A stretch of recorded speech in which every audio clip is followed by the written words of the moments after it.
what are we working on? What are we doing to change guys being frustrated? What are we doing?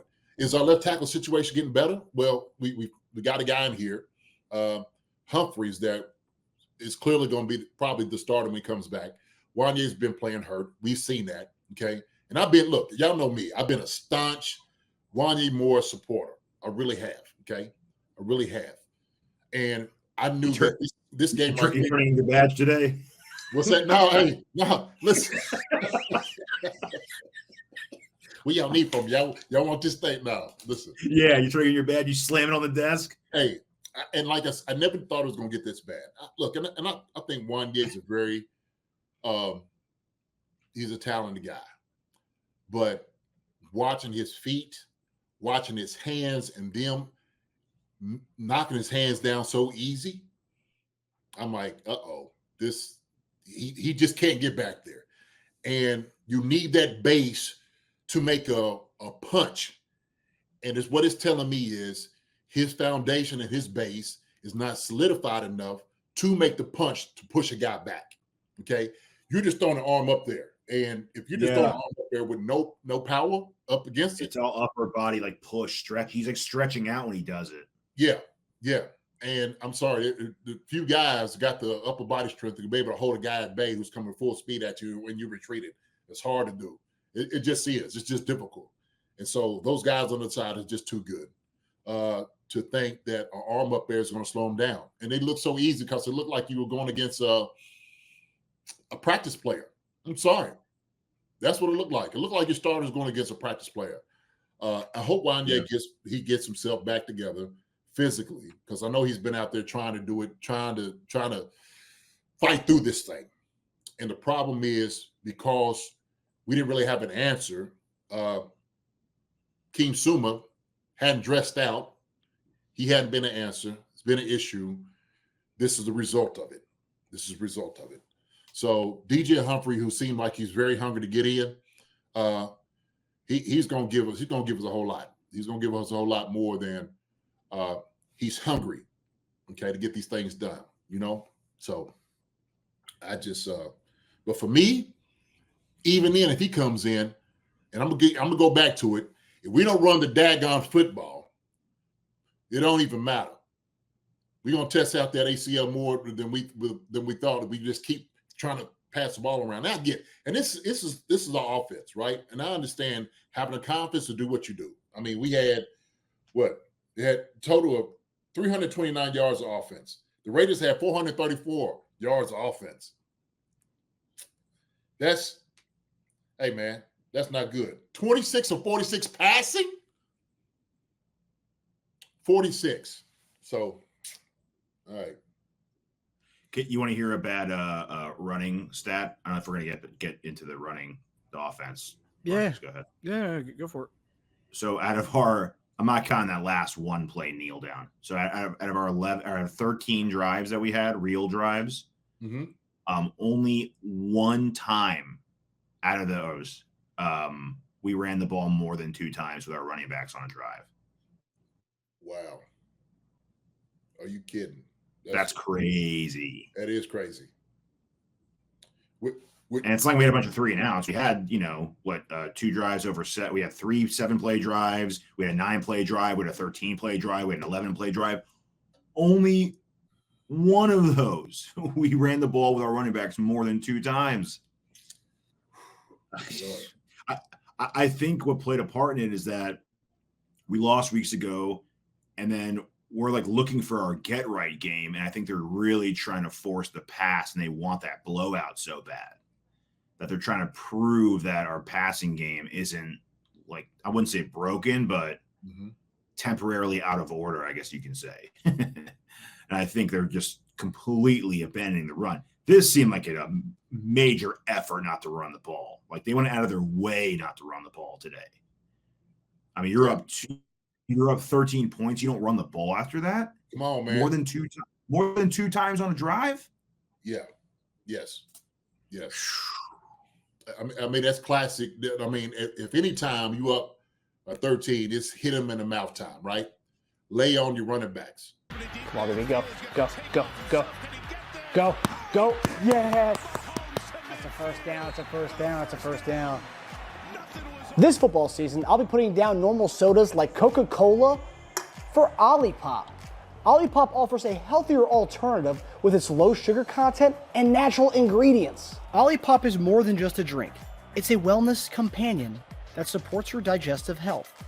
Packed with prebiotics, this fizzy elixir helps promote good bacteria in your gut, leading to improved digestion and overall well-being. So go ahead, click the link in the description and use promo code SODALOVE and get your can of Olipop so you can enjoy the game guilt-free. Go Chiefs. Use the promo code SODALOVE for 15% off now. Lay on them. That's what you do. And we just didn't do it. It's almost like we refused, like you said. It's like, hey, man, like it's good for you. Nah, I'm just gonna let it, run its course. Huh? So you telling me right now that you actually have medicine, okay, that's effective, but you're not going to use it. You just rather we'll see how it goes. If the virus stays in, we'll see how the sickness is going to happen. We'll just see how it's going to do. That to me, that's what we were up against.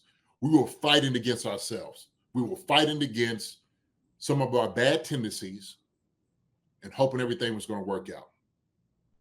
And I get, you got confidence in what you do, okay? And I've said it before because we are a championship team.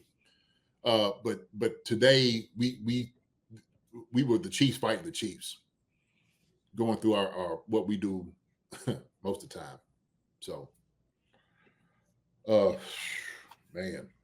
And the thing that it was the most passing attempts we had this season in a game where we couldn't stop. We couldn't stop the pass rush, and we attempted to throw the ball more than we've ever had all season. 46 passing attempts. Back-to-back games of 5 sacks on Patrick Mahomes. Carolina had 5 last week. We had 5 this week. The Raiders had 5 against us this week. In the last 5-game stretch, 20 sacks on Patrick Mahomes. So teams are averaging 4 a game on us the last 5 games, which is just out of this world.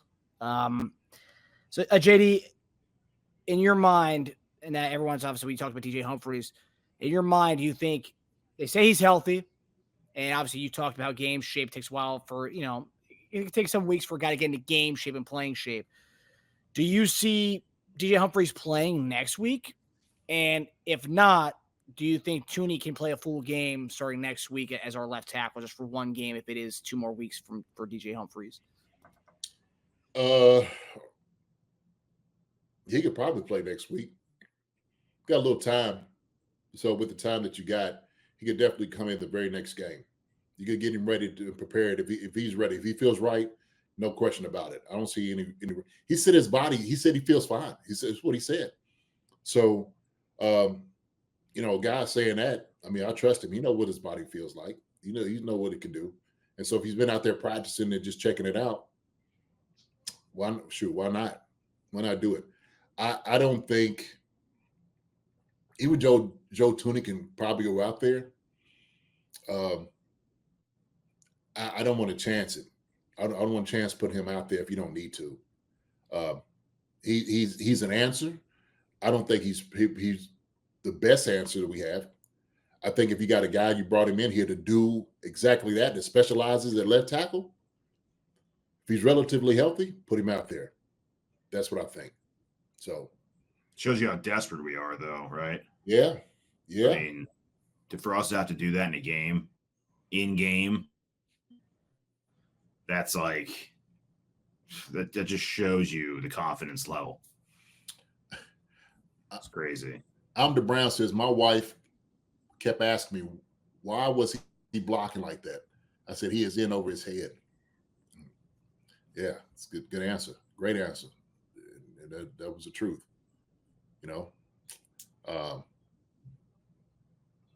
Do you think Pat was holding the ball too long? I'm seeing Matthew Lee comment saying crazy, but I think part of that problem is he holds the ball so long. I think he has a little fear of tight window guys. He isn't executing Allen and Lamar type passes. I think we also missed Rice's game with slants, but he is timid. What do you think about that? I think some truth to that. I do. some of the plays, like we try to push it down the field. I don't think we do the quick game as much as we used to. Rice was that guy. We knew that slants, and you could throw it all day with him because he was just a big body receiver that could get between him and the defender. And we knew he'd catch the football. So what happened to those routes? Are we seeing a lot of RPOs? I didn't really see a lot of RPOs. And that was our specialty with Rice. Oh, RPO, that's what we got. But RPOs and stuff doesn't work unless you actually run the football and then for fearful of it. Yeah. I mean, and I just when I'm looking over here at 46 passing. I think we were down by 13 points. Yeah, we became one-dimensional. Okay. If I'm just looking at stat line in itself, that's what it would tell me. 46 passing, well, we must be behind. We got to be behind them by at least 10 points or more, trying to catch them. And so, if you don't, put it in your hands of your playmakers, your running backs. Even if you don't, let's say Pacheco, you're still trying to get him in. You don't want to give him a whole lot of reps. Still got Carson Steele. You guys still got Samjay P-Ryan. Those are the guys, or you got P-Ryan, not Steele. I'm talking about P-Ryan. You still got him. You can still do those things. Hi, everybody. Thanks for watching. Subscribe here to get the latest from the show. Also, be sure to check out the best clips from Chief Concerns. And if you prefer to listen to the show, subscribe and follow us on Apple Podcasts, Spotify, and anywhere else you get your podcasts.